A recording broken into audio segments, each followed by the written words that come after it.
Pos yang ke-8 ada di persimpangan Coyo, dan pos pengamanan yang 9 yang terakhir ini ada di persimpangan Pasar Anyar atau Martoloyo Kota Tegal. Dan persimpangan Pasar Anyar ini menjadi pos pemudik terakhir sebelum masuk ke Kabupaten Tegal, seperti itu.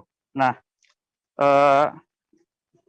Kasat Lantas Polres Tegal Kota, Bapak Ajun Komisaris Polisi Bagas, menyampaikan bahwa pos tersebut bisa digunakan untuk tempat istirahat pemudik. Selain itu sebagai pusat informasi ya, dan nantinya di situ juga akan disediakan layanan vaksinasi booster. Itu untuk di pos pemudik yang terminal. Tetapi perlu diketahui bahwa pada musim mudik Lebaran tahun 2022 ini, kepolisian tidak melakukan penyekatan atau pemutar balikan ya, termasuk tidak ada swab seperti itu. Jadi nantinya hanya akan ada pelayanan berupa vaksinasi booster seperti itu. Dan Bapak AKP Bagas juga mengimbau untuk pemudik mempersiapkan segalanya mulai dari sekarang, termasuk surat-surat kendaraan, kesiapan kendaraan ya, layak pakainya, dan jangan sampai terjadi trouble. Dan Bapak AKP Bagas juga mengimbau agar masyarakat menghindari human error ya, atau kelalaian dalam berkendara. Seperti itu ya, terima kasih. Baik, Tribuners, terkait ini juga rekan Fajar sudah melakukan wawancara bersama Kasat Lantas Polres Tegal Kota, AKP Bagas Satwika. Berikut selengkapnya kami tampilkan. Polres Tegal Kota sudah mempersiapkan ya, terkait dengan kebutuhan-kebutuhan pada saat kegiatan pengamanan arus mudik dan balik, yaitu kita menyiapkan sarana prasarana yang pertama yang dibutuhkan seperti traffic cone, water barrier. Seperti yang saya sampaikan tadi, Polres Tegal Kota sudah mempersiapkan ya, terkait dengan kebutuhan-kebutuhan pada saat kegiatan pengamanan arus mudik dan balik, yaitu kita menyiapkan sarana prasarana yang pertama yang dibutuhkan seperti traffic cone, water barrier dan sebagainya. Kemudian mulai mendirikan pos-pam yang mulai hari ini kita kerjakan. Ya, jadi 9.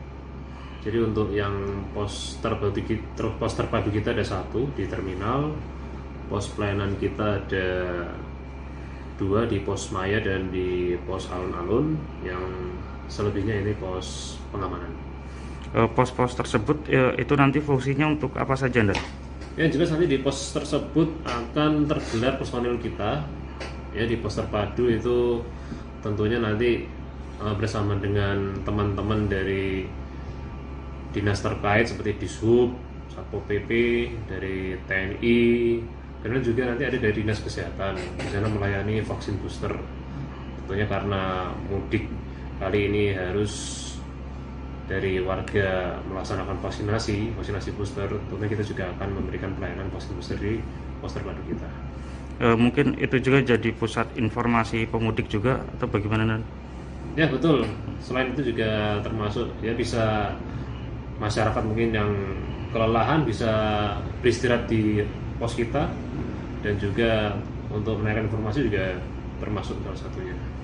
Imbauan untuk masyarakat khususnya pemudik dan ya baik, jadi untuk para warga masyarakat yang akan melaksanakan mudik ya, tolong benar-benar dipersiapkan kendaraannya terkait dengan kelengkapannya dan teknis naik jalannya. Jangan sampai pada saat berkendara, pada saat perjalanan terjadi trouble ya, jadi tolong dipersiapkan dengan. Beralih ke Kepulauan Riau, mantan Kabid Anggaran Dinas Pendapatan, Pengelolaan Keuangan dan Aset Daerah atau DPPKAD Triwahyu Widadi menjadi tersangka kasus korupsi. Ia diduga menyalahgunakan dana hibah Dispora Kepulauan Riau. Ditreskrimsus Polda Kepri menetapkan Triwahyudi sebagai tersangka bersama 5 orang lainnya.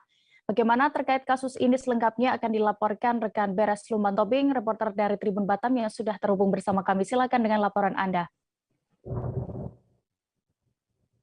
Ya, baik, selamat siang Tribuner, selamat siang rekan Dea. masih dalam seputar berita Kota Batam bahwa Direktorat Reserse Kriminal Khusus baru saja ini menetapkan 5 tersangka kasus korupsi.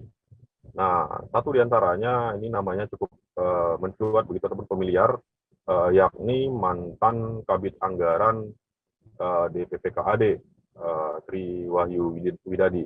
Nah, jadi Dirkrimsus menetapkan tersangka lantaran tersangka memiliki peran serta ataupun memiliki peran penting untuk penyaluran anggaran dana diaspora. Nah, jadi penetapan tersangka lantaran menerima begitu ataupun memuluskan beberapa organisasi untuk mendapatkan anggaran seperti organisasi yang tidak memiliki legalitas ataupun terdaftar di SK Menkumham, notaris dan lain sebagainya. Jadi modus ini pula yang dibantu oleh tersangka untuk memuluskan pencairan dana begitu.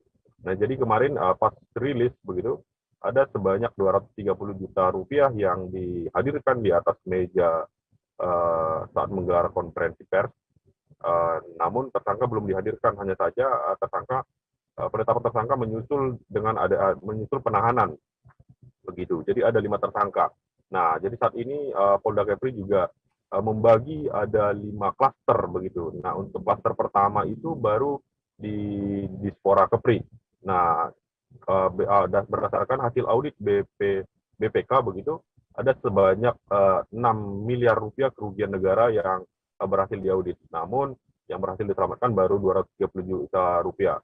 Nah, Wadir Krimsus AKBP Nugroho mengatakan bahwa sampai saat ini proses penyelidikan begitu untuk mengungkap syaratnya kasus korupsi di lingkungan Pemprov Kepri masih terus berlangsung. Nah, pihaknya masih melakukan pendalaman untuk membongkar adanya dugaan 5 klaster di tubuh di Pemprov Kepri tersebut. Oke, baik. Demikian, rekan Dea. Baik, Tribuners terkait lebih detailnya akan disampaikan dalam wawancara bersama Wadir Krimsus Polda Kepri AKBP Nugroho Agus Setiawan. Selengkapnya kami tampilkan.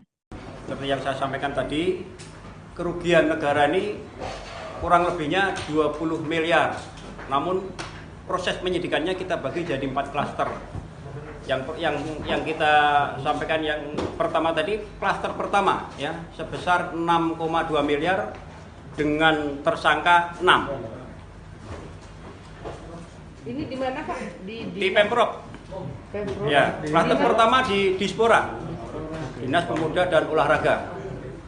Nanti 3 klaster lainnya ya tunggu tanggal mainnya ya. Bapak izin modus yang dilakukan tersangka seperti apa Pak? Penarikan dana hibah dengan mengumpulkan penerima hibah itu tidak sesuai dengan SOP atau tidak melalui verifikasi. Ya, salah satunya bahwa harusnya ormas yang penerima hibah itu tercatat di Kemenkumham, ini tidak tercatat, artinya ilegal. Kemudian proses-proses yang diajukan dari bawah ke atas itu tidak melalui verifikasi dari pengguna anggaran. Berapa saksi yang diperiksa, Pak? Ada 45 ormas ya. Saksinya 77. Untuk kegiatan ilegal korupsi ini Pak, berapa orang yang sudah kita tetapkan? 77 saksi dengan 6 tersangka. Oke. Tersangka itu ada dari pejabat atau bagaimana Pak? Ya, pejabat 1 PNS di Pemprov, yang 1 DPO, yang 4 ada yang tukang ojek, ada tukang sopir taksi, ada bengkel, dan swasta. Menjelang Hari Raya Idul Fitri 1443 Hijriah, Bandara Sultan Hasanuddin terpantau lenggang. Penumpang yang lalu lalang di pintu keberangkatan sangat sedikit dan hanya ada beberapa petugas di area check-in yang mengecek dokumen perjalanan penumpang yang tetap siaga. Bagaimana pantauan terkini di sana akan dilaporkan reporter Tribun Timur. Saat ini kami sudah terhubung dengan rekan Nurul Hidayah. Silakan dengan laporan Anda. Halo, selamat siang Dea, selamat siang Tribuners. Baik, H-8 Idul Fitri, Bandara Internasional Sultan Hasanuddin masih terpantau lengang Tribuners. Area pintu keberangkatan maupun area check-in masih sangat sepi sekali, hanya terlihat beberapa pemudik yang lalu lalang dan juga petugas yang tetap bersiaga untuk mengecek kelengkapan dokumen perjalanan para pemudik ini Tribuners. Dari wawancara kami bersama dengan beberapa penumpang yang hendak berangkat, mereka mengatakan memilih untuk mudik lebih dulu karena menghindari harga tiket yang nantinya akan melonjak tajam mendekati maksud saya H-7 Lebaran Idul Fitri nanti Tribuners. Tercatat dari saat kemarin, mulai dari kemarin hingga hari ini, harga tiket itu hanya kisaran Rp900.000 saja. Namun jika membeli di H-7 nanti, ini kemungkinan hanya bisa dibanderol di atas harga Rp1.000.000, Tribuners. Nah, tak hanya itu, mereka juga menghindari kemungkinan adanya aturan perjalanan baru yang bisa saja dikeluarkan pemerintah mendekati Idul Fitri nanti. Seperti yang kita ketahui, saat ini aturan perjalanan yang pertama, bagi mereka yang telah melakukan vaksinasi dosis pertama, itu wajib memperlihatkan hasil tes PCR 3 kali 24 jam ataupun rapid antigen 1 kali 24 jam. Sementara bagi mereka yang telah melakukan vaksinasi dosis kedua, wajib memperlihatkan hasil tes rapid antigen 1 kali 24 jam. Sementara bagi mereka yang telah melakukan booster, itu bebas bepergian tanpa harus memperlihatkan hasil tes COVID-19 itu, Tribuners. Nah, sementara hasil dari wawancara kami bersama dengan pihak Angkasa Pura, mereka mengatakan meski belum terjadi kepadatan penumpang di area bandara, namun dari data yang mereka miliki, itu tercatat terjadi peningkatan penumpang dari tanggal 18 hingga 21 April 2021, di mana jumlah penumpangnya ini naik sekitar 28% jika dibandingkan periode yang sama tahun sebelumnya. Pada tahun 2020, pada periode yang sama, itu jumlah penumpangnya hanya 72.842 orang, kemudian naik menjadi 93.356 orang. Nah, pergerakan penumpang yang meningkat ini juga mempengaruhi peningkatan jumlah pergerakan pesawat, naik sekitar 2,9% dari yang sebelumnya hanya 809, kemudian pada tahun 2022 naik menjadi 833. Dan mereka pun memprediksi peningkatan jumlah penumpang ini masih akan terus terjadi hingga 28 April 2022 ini hingga tanggal 30 maksud saya. Kemudian untuk menghindari membludaknya penumpang, pihak Angkasa Pura pun telah melakukan berbagai persiapan, diantaranya SDM mereka dan juga penerapan protokol kesehatan di area bandara. Nah, tak hanya itu, Tribuners, pada Senin nanti mereka pun akan mendirikan posko mudik di area keberangkatan Bandara Internasional Sultan Hasanuddin. Kembali ke studio Dea. Baik, Tribuners, rekan Nurul juga sudah melakukan wawancara bersama salah seorang penumpang di Bandara Sultan Hasanuddin Makassar, Nimas Apriliandini. Berikut wawancara lengkapnya. Ini mudik kemana, Mbak? Oh, transit ke Pangkalpinang. Oh, ini mudik ya? Iya, mudik.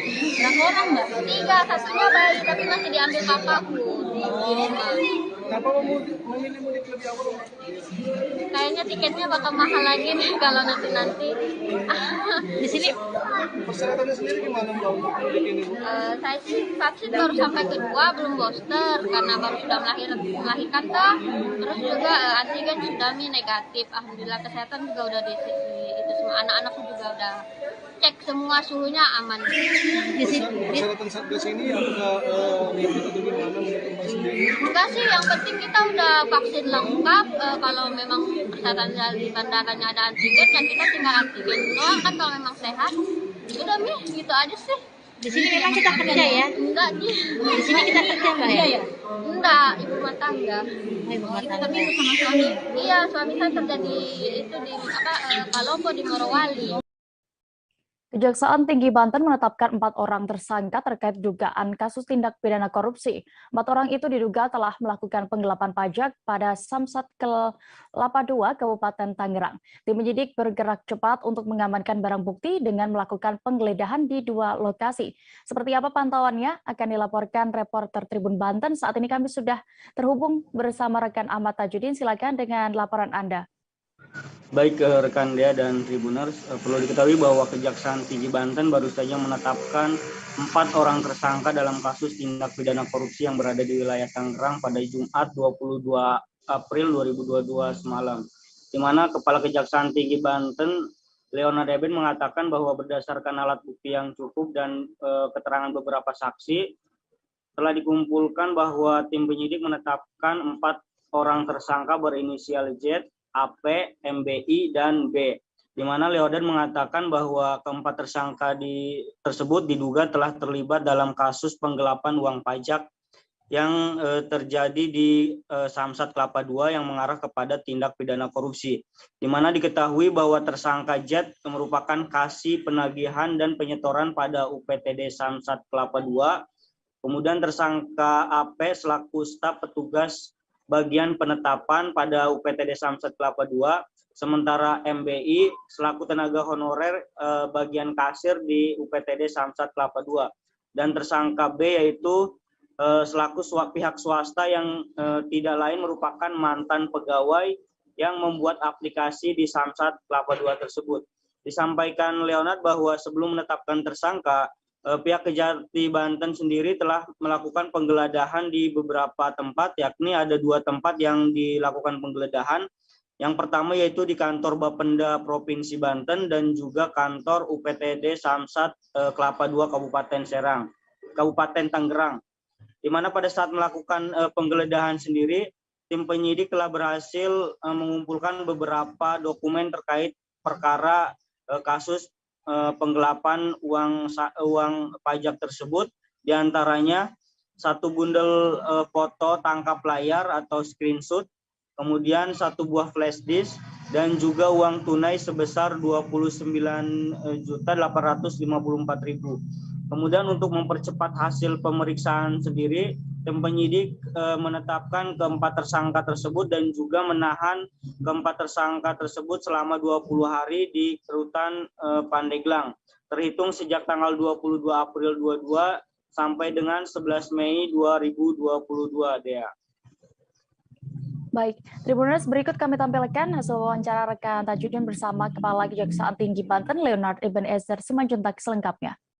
Atas dugaan tindak pidana korupsi dimaksud. Rekan-rekan, pagi tadi atau hari ini Jumat tanggal 22 April 2022, tim penyidik juga bergerak cepat karena kita khawatir alat bukti atau dokumen, karena ini juga menyangkut aplikasi rentan untuk dimanipulasi atau dirusak, maka tim penyidik segera melakukan penyitaan dan penggeledahan, yaitu hari ini di kantor Bapenda Provinsi Banten, kemudian di kantor UPT Samsat Kelapa II Kabupaten Tangerang. Tim berhasil menemukan beberapa dokumen terkait, kemudian yaitu berupa bundel foto tangkapan layar atau screenshot. Kemudian kita lakukan perekaman ke dalam flash disk. Kemudian tim juga berhasil menyita uang sebesar 29.854.700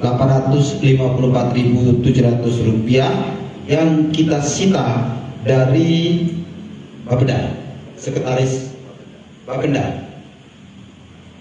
Selanjutnya, tim juga berdasarkan alat bukti yang telah kita periksa dan kemudian dokumen-dokumen barang bukti yang sudah disita tadi, juga akhirnya segera memutuskan terhadap 4 tersangka. Tersangka yang pertama berinisial Z. Z ini jabatannya adalah kasih penagihan dan penyetoran pada UPTD Kelapa II. Tersangka kedua adalah inisial AP. AP ini juga PNS dengan jabatan sehari-hari adalah staf atau petugas bagian penetapan pada Samsat Kelapa II Kabupaten Tangerang. Tersangka ketiga yang tadi saya katakan adalah honorer, itu atau biasanya yang bersangkutan di bagian kasir atau tenaga kerja sukarela di UPTD Samsat Kelapa II berinisial MB.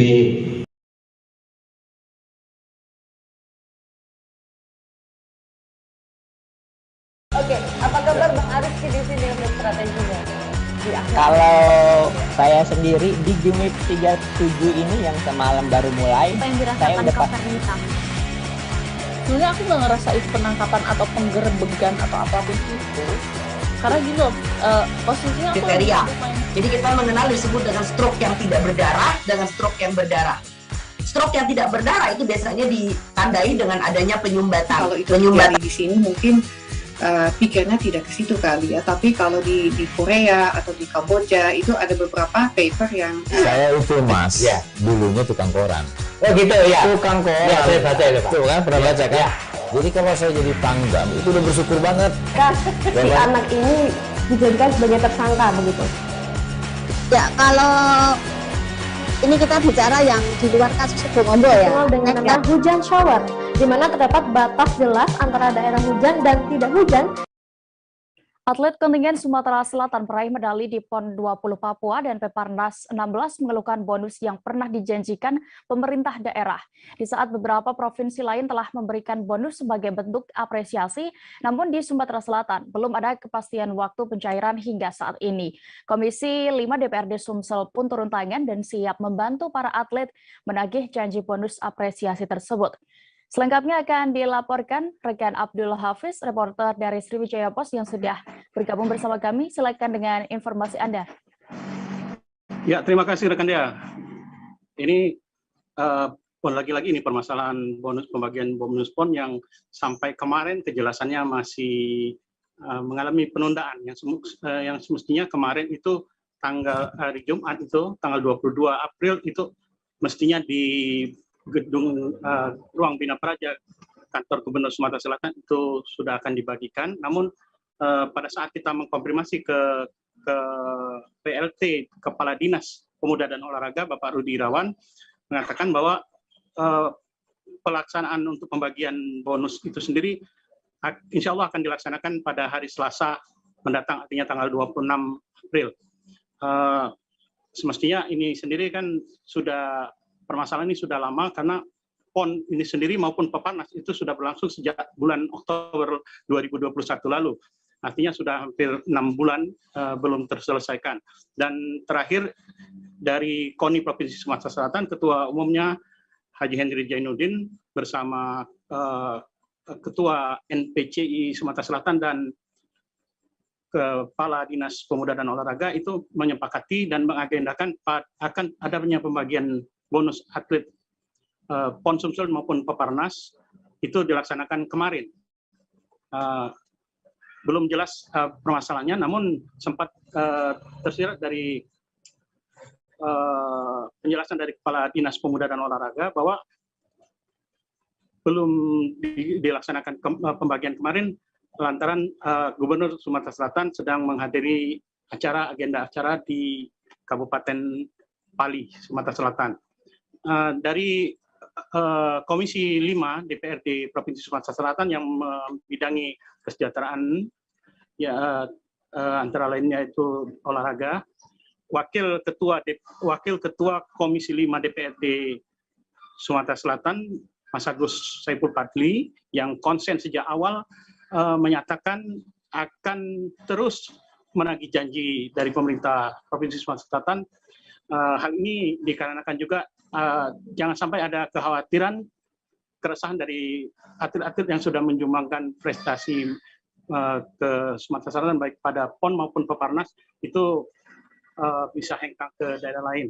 Dan Saiful Fadli mengatakan bahwa jika memang Kadispora mengatakan akan pembagian itu ditunda hari Selasa dan dia akan memastikan lagi ke Kadispora, dan jika memang masih belum cair juga pada hari Selasa, dia juga memastikan akan terus menagih dan menanyakan untuk mengawal pencairan dana bonus ini hingga benar-benar terrealisasi.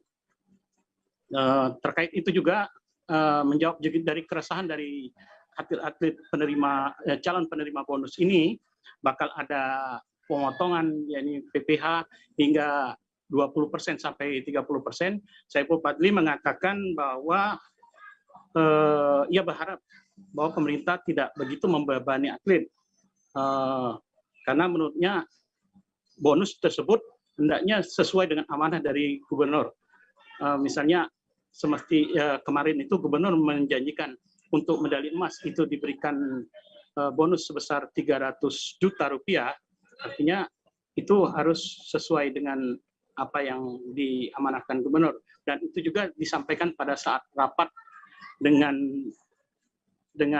Kepala Dinas Pemuda dan Olahraga di Komisi 5 DPRD Sumatera Selatan pada hari Selasa tanggal 19 April lalu. Pada saat itu juga Saiful Fadli mengatakan bahwa Kepala Dinas Pemuda dan Olahraga mengisyaratkan bahwa pencairan itu sudah ready, artinya dan mengatakan bahwa dalam 1-2 hari ke depannya dari saat rapat itu pencairan akan segera terrealisasi. Artinya paling lambat tanggal 21 hari Kamis lalu. Itu yang dikatakan oleh Saiful Fadli. Dan untuk itu ya berharap bahwa pemerintah segera memenuhi janji tersebut. Demikian rekan Dea yang bisa dilaporkan. Baik, berikut Tribuners kami tampilkan keterangan dari Wakil Ketua Komisi 5 DPRD Provinsi Sumsel, Haji Saiful Fadli, selengkapnya. Kami jelaskan bahwa beberapa hari yang lalu kami di Komisi 5 itu menggelar rapat pansus terkait dengan LPPJ Gubernur Sumatera Selatan tahun 2021. Dan pada saat itu kami mengundang seluruh mitra kerja dari kami di Komisi 5. Salah satunya adalah Dinas Pemuda dan Olahraga, Dispora, yang dihadiri langsung oleh PLT Kepala Dinas Pak Rudi. Nah, pada kesempatan itu kami membahas kinerja dari Dispora. Salah satu yang kami bahas adalah terkait dengan PON yang kemarin baru berlangsung di Papua. Termasuk yang lagi hangatnya itu adalah terkait dengan bonus yang sampai hari ini belum cair. Karena kami juga dikonfirmasi oleh beberapa pihak, baik penerima medali maupun dari pihak-pihak lainnya untuk menanyakan proses sejauh mana pencairan dari bonus atlet tersebut. Kami jelaskan di sini bahwa pada saat rapat dengan Kepala Dinas, PLT Kepala Dinas, tepatnya hari Selasa 19 April yang lalu, saya secara langsung menanyakan ke beliau dan beliau menyatakan bahwa proses sudah selesai. Artinya lebih kurang alokasi anggaran 9,2 miliar ya untuk PON ya, ini untuk bonus atlet lebih kurang 5,2 miliar ini sudah siap untuk dicairkan. Dan saya tanya kapan akan dicairkan, 1-2 hari ini. Jadi artinya kalau hari Selasa kami menggelar rapat ya, harusnya kemarin itu sudah cair, dan saya kira kemarin sudah selesai. Ternyata sampai dengan hari ini belum dicairkan. Jadi saya ya secara pribadi dan pimpinan Komisi 5 akan mempertanyakan kembali kepada PLT Kepala Dinas Pemuda dan Olahraga Pak Rudi ya untuk realisasinya, karena ini sudah sangat ditunggu oleh para atlet kita, dan ini sebenarnya momentum Lebaran ini sangat dibutuhkan ya, bisa digunakan untuk para atlet kita menggunakan uang ini untuk berbahagia dengan keluarganya seperti itu. Jadi sekali lagi kami akan mempertanyakan kembali ya, dan lebih jauhnya ya, kalau tidak ada alasan lagi ini dananya agar segera bisa dicairkan. Kalau permasalahan uangnya sekarang saya kira sudah standby ya, itu statement dari Pak PLT Dispora. Kemarin persoalan untuk transfer ke rekeningnya sudah siap juga ke masing-masing atlet. Nah, jadi tinggal masalah apa lagi ya? Kalau saya kira kalau tidak ada masalah lagi, tinggal nunggu waktu ya, maka 1-2 hari ini kami akan pastikan dengan Kepala Dinas PLT Kepala Dinas Dispora agar segera untuk merealisasikan pencairan bonus para atlet yang sudah ditunggu-tunggu ini. Kabar berikutnya datang dari Provinsi Lampung. Aksi pencurian dengan modus mengembosi ban mobil terjadi di kota Bandar Lampung. Pelaku melancarkan aksinya saat mobil korban parkir di kawasan pertokoan Jalan Gajah Mada, Kecamatan Tanjung Karang Timur. Kawanan pencuri ini diduga telah mengikuti korban sejak selesai bertransaksi dan keluar dari sebuah bank. Selengkapnya akan dilaporkan wartawan Tribun Lampung. Saat ini kami sudah terhubung dengan rekan Joviter Husin. Silakan dengan laporan Anda. Baik, Dea, bisa saya sampaikan untuk pencurian dengan modus gembos ban ini terjadi pada Senin lalu sekitar pukul 2 siang. Saat itu korban baru saja keluar dari bank di wilayah Teluk Betung. Selanjutnya korban berangkat menuju Jalan Antasari, Tanjung Karang Timur. Namun saat perjalanan korban merasa mobil yang ia kendarai mengalami kekurangan tekanan angin. Sehingga sebelum sampai tujuan ia mampir sebentar di Jalan Gajah Mada ke tempat temannya untuk mengganti ban yang bocor tersebut. Namun pada saat setelah mengganti ban serep, korban kaget ketika keluar melihat mobil sudah dalam keadaan pintu terbuka. Ternyata saat korban masuk ke dalam toko tersebut, datang 2 orang pelaku yang mengambil tas di dalam mobil. Namun sayangnya peristiwa tersebut belum dilaporkan korban ke pihak aparat kepolisian. Aparat kepolisian pun mengharapkan korban untuk segera membuat laporan resmi agar menjadi dasar penyelidikan dan pengungkapan. Kepolisian juga mengharap kepada para nasabah, khususnya yang sedang melakukan transaksi keuangan dengan jumlah besar untuk meminta pengawalan. Demikian, Dea. Baik, berikut Tribuners, rekan Joviter juga sudah melakukan wawancara bersama salah satu saksi, Aldo, selengkapnya kami tampilkan. Kemarin itu ada pemuda lewat sini pakai kupluk biru. Dia tuh sedang menelpon, bikin saya mau kerupuk samping kan. Nah, setelah itu tidak lama berselang ada koko-koko situ yang punya ruko. Masuklah dalam situ. Setelah itu dia menyuruh penjaga rukonya itu dengan ban mobilnya, kokonya masuk dalam. Setelah itu orang itu nggak lama berselang kan sepi tempatnya. Dia masuklah ngambil itu HP sama duit, kan mobilnya tidak terkunci di situ. Oh, dibuka pintunya Bang ya? Iya. Oh, gara-gara mengambil ban serep itu Bang. Kementerian Agama Republik Indonesia telah mengeluarkan surat edaran terkait aturan larangan takbir keliling pada malam Hari Raya Idul Fitri 1443 Hijriah tahun ini. Takbir keliling ditiadakan sehubungan masih dalam masa pandemi untuk menyambut datangnya Hari Raya. Merujuk aturan tersebut, Kanwil Kementerian Agama Bangka Belitung menegaskan malam takbir Hari Raya Idul Fitri cukup dilakukan di masjid, surau, dan rumah. Saat ini kami sudah terhubung dengan rekan Riki Pratama, wartawan dari Bangka Pos yang akan melaporkan informasi selengkapnya. Silakan rekan Riki. Baik, Dea. Dapat saya sampaikan bahwa pada hari Jumat kemarin, Kepala Kantor Wilayah Kemenak Provinsi Bangka Belitung, Tumiran Ganevo menyampaikan bahwa untuk pelaksanaan takbir keliling di Provinsi Bangka Belitung ditiadakan. Ditiadakannya takbir keliling ini merujuk pada aturan dari Surat Edaran Kementerian Agama Republik Indonesia nomor 8 tahun 2022 tentang masih adanya masa pandemi sehingga menyambut kedatangan Hari Raya Idul Fitri 1 Syawal 1443 harus diatur dengan sesuai dengan aturan yang telah berlaku seperti larangan keliling melakukan takbir keliling. Pelarangan takbir keliling ini dilarang di Provinsi Bangka Belitung mengingat karena untuk mencegah terjadinya kemacetan arus lalu lintas dan juga mencegah kerumunan masyarakat di masa pandemi COVID-19 yang belum berakhir ini. Tapi himbauan yang surat edaran yang disampaikan oleh Kemenak Provinsi Bangka Belitung ini sifatnya hanya himbauan. Jadi tidak ada sanksi bagi masyarakat yang tetap ingin melaksanakan takbir keliling. Tapi ia meminta aturan yang telah dikeluarkan oleh pimpinan daerah yang telah bersama-sama melakukan rakor pada operasi ketupat Menumbing 2022 di kantor gubernur pada Sabtu kemarin bersepakat bahwa takbir keliling ditiadakan, hanya masyarakat dapat melakukan takbir di masjid, surau, dan juga rumah. Diharapkan aturan yang telah disepakati oleh bersama unsur Forkopimda Provinsi Bangka Belitung ini dapat dipatuhi masyarakat agar tahun ini masyarakat yang merayakan malam Idul Fitri dapat dengan nyaman dan aman merayakan hari besar umat Islam. Begitu, kembali ke Dea di studio. Baik, Tribuners, terkait ini lebih detailnya rekan Riki juga sudah meminta keterangan dari Kepala Kanwil Kemenak Bangka Belitung, Tumiran Ganevo. Berikut selengkapnya.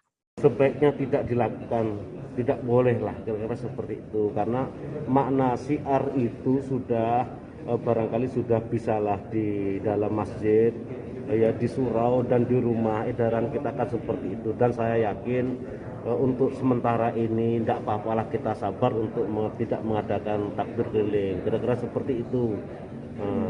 Apakah nanti akan ada gejolak? Ya, saya berharap jangan ada gejolak lah. Dengan adanya takbir yang keliling itu saja diharapkan pemerintah mungkin biar tidak menambah kekhawatiran kita penyebaran COVID misalnya, dan selama ini mungkin dianggap sedikit banyak ya tidak menolong lancarnya lalu lintas di jalan, ya kan. Kemudian ada mungkin ya mohon maaf kelemahan kita selama ini, anak-anak kita yang kecil-kecil duduk di mobil pickup yang sedemikian yang membahayakan, dan itu kan banyak yang dari pihak Lantas Polda mungkin punya data. Nah itu saya yakin mudaratnya lebih besar lah daripada manfaatnya untuk saat inilah kira-kira. PT Kereta Api Indonesia Divisi Regional 4 Tanjung Karang Provinsi Lampung mulai melakukan berbagai persiapan dan perawatan menjelang arus mudik Lebaran 2022. Sejumlah gerbong dan lokomotif dicek guna memberikan kenyamanan dan keselamatan perjalanan kereta api. Selengkapnya akan disampaikan rekan kami Denny Saputra, wartawan dari Tribun Lampung yang sudah terhubung bersama kami. Silakan rekan Denny dengan informasi Anda. Baik, terima kasih rekan dia. Perlu diinformasikan juga, depo lokomotif yang dikelola oleh PT KAI Drive 4 Tanjung Karang itu melakukan perawatan dan kebersihan secara rutin. Nah, secara rutin ini seperti bulanan maupun tahunan. Nah, itu guna untuk memberikan kenyamanan, keselamatan bagi pemudik di arus mudik Lebaran 2022. Nah, namun yang dicek perawatan itu seperti yaitu gerbong dan lokomotif semuanya dicek dari kemesinan, engine dan lain-lainnya. Nah, kemudian Kepala Depo Lokomotif 4 Tanjung Karang Yulianto juga mengatakan bahwa menjelang mudik tahun ini untuk penumpang itu pihaknya telah menyiapkan kurang lebih ada 4 lokomotif jenis 201 dan jenis Kertapati untuk ekspres. Nah, yang semuanya itu diklaim dalam kondisi baik dan siap pakai untuk mengangkut penumpang mudik arus Lebaran 2022. Begitu rekan dia. Baik, Tribuners, terkait ini juga rekan Denny sudah melakukan wawancara bersama Kepala Depo Lokomotif 4 Tanjung Karang Yulianto. Selengkapnya kami tampilkan. Sangat cepat sekali dengan angkutan penumpang, dan kami mengambil perawatan setiap 1 bulan sekali di Depo Lokomotif Tanjung Karang untuk mewujudkan lokomotif handal dengan sarana yang siap SO, siap operasi dalam kondisi handal. Kalau untuk menghadapi mudik ini kita sudah siap belum lokomotif kita? Untuk lokomotif kita sudah siap, Pak. Kita untuk yang 201 kita ada 4 loko untuk melayani kereta penumpang. Juga yang kita ada loko dari Kertapati, Pak. Loko Kertapati itu untuk ekspres terutama itu menggunakan loko dari Kertapati. Insya Allah semua yang lokomotif keluar dari depo itu kita jamin dan kita nyatakan aman, baik tingkat safety juga performansi itu benar-benar handal. KRI Diponegoro 365 menggelar open ship kepada pelajar yang berada di Kota Bitung. Kapal itu merupakan salah satu unsur yang terlibat gelar operasi pengamanan perbatasan gugus tempur laut Komando Armada 2. Bagaimana penampakan lebih dekat salah satu kapal perang yang dilengkapi dengan teknologi tinggi milik TNI Angkatan Laut ini akan dilaporkan selengkapnya oleh wartawan kami dari Tribun Manado. Saat ini kami sudah terhubung dengan rekan Christian Wayunggiri. Silakan rekan Christian. Baik, terima kasih rekan Dea dan Tribuners dimanapun Anda berada. Selamat siang, dapat kami laporkan pada hari Jumat kemarin tanggal 22 April 2022, kami Tribun Manado dan beberapa rekan-rekan media lainnya yang ada di Kota Bitung, Sulawesi Utara mendapat satu kesempatan dan kehormatan bisa mengunjungi dan naik bahkan mendatangi beberapa ruangan yang ada di KRI Diponegoro yang sedang lego jangkar atau sedang sandar di Dermaga Samuel Languyo Satro Lantamal 8 Manado di Kota Bitung, Sulawesi Utara. Jadi rekan Dea, pada kesempatan itu kami awak media mendapat satu kehormatan mendatangi satu di antara tempat yang strategis atau tempat yang vital di KRI Diponegoro, yaitu ruang pusat informasi. Jadi di sana kami melihat aktivitas ruang pusat informasi KRI Diponegoro 365, di mana di ruangan tersebut juga kami rekan-rekan wartawan diberi kesempatan untuk melakukan wawancara dengan Komandan Guspurla Armada 2 Laksamana Pertama TNI Denny Prasetyo, di mana dalam keterangannya Komandan Guspurla Armada 2 menyampaikan kehadiran kapal KRI atau kapal perang yang memiliki peralatan canggih milik Negara Kesatuan Republik Indonesia atau milik Republik Indonesia di Kota Bitung, satu di antaranya untuk melakukan open ship. Dan pada kesempatan itu pihak KRI dan pihak Guspurla Armada 2 menerima kunjungan dari sekitar puluhan bahkan ratusan siswa atau pelajar dari beberapa sekolah SD, SMP, dan SMA yang ada di Kota Bitung. Di sana mereka diajak berkeliling ke beberapa bagian kapal dengan tujuan dan harapan untuk meningkatkan atau menggairahkan kecintaan mereka terhadap kemaritiman atau sektor maritim, khususnya mendorong atau mengajak mereka untuk mau melanjutkan pendidikan mereka sebagai prajurit TNI Angkatan Laut, Dea. Dan Tribuners dimanapun Anda berada, kapal ini menurut Komandan Guspurla Armada 2 Laksamana Pertama Denny Prasetyo memiliki atau sudah melakukan berbagai misi perdamaian seperti yang dilakukan di Lebanon, sudah melakukan misi perdamaian di Lebanon, dan terinformasi pada akhir tahun 2022 ini kapal KRI Diponegoro 365 ini yang diawaki atau dikomandani oleh Letko Laut P.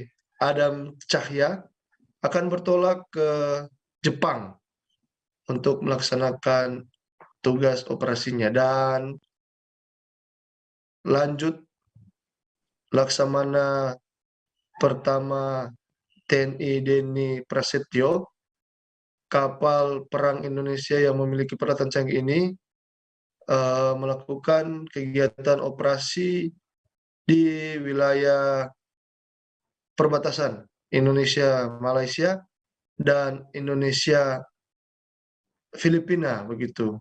Dan menurut mereka ini dilakukan untuk mengantisipasi terjadinya hal-hal yang tidak diinginkan seperti eksploitasi dan eksplorasi liar oleh kapal-kapal asing maupun kegiatan-kegiatan yang tidak diperkenankan begitu rekan Dea. Dan pada kesempatan itu juga pihak KRI dan pihak Guspurla Armada 2 menyampaikan informasi yang mengejutkan atau informasi yang boleh dikatakan informasi baik, di mana 2 dari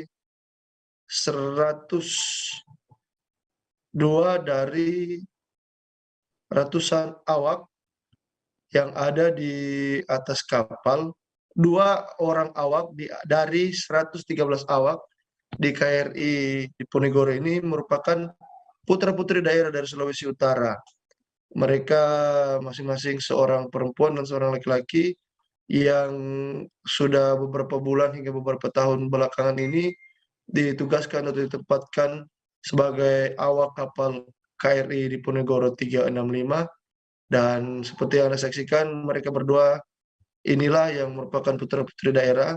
Ini yang laki-laki satu dan yang perempuan di tengah itu adalah putra-putri daerah dari Sulawesi Utara yang bisa dipercayakan untuk bertugas di kapal KRI Diponegoro ini, dengan harapan keberadaan mereka bisa melecut dan memicu semangat generasi penerus selanjutnya yang dari Sulawesi Utara untuk melanjutkan pendidikan mereka sebagai anggota TNI Angkatan Laut. Demikian Dea dan Tribuners dari Kota Bitung, laporan kami sudah sampaikan. Selamat sore.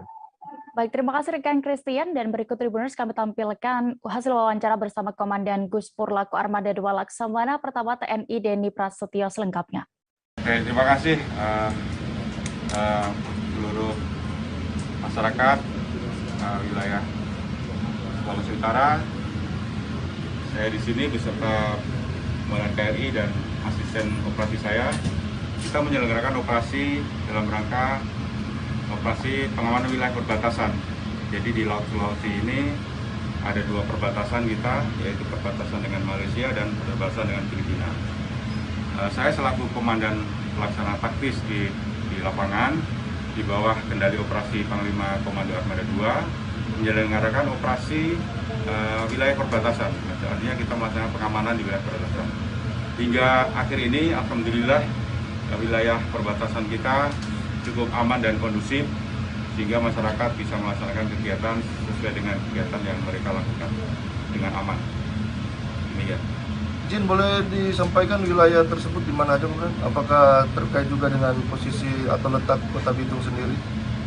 Jadi kalau operasi kita kan di wilayah perairan, di perbatasan, yaitu di Laut Sulawesi, ya, di perbatasan zona ekonomi eksklusif Indonesia, maupun di wilayah perairan teritorial di perbatasan Filipina dengan wilayah Indonesia di Tahuna maupun di Miangas dan Marore. Tribuners, kami masih akan kembali dengan informasi pilihan lainnya. Tetaplah di live update Tribun News. Oke, apa kabar Bang Ariski di sini untuk strateginya? Kalau saya sendiri di Jumip 37 ini yang semalam baru mulai, saya udah sebenarnya aku nggak ngerasa itu penangkapan atau penggerebegan atau apapun itu, karena gitu posisinya aku kriteria.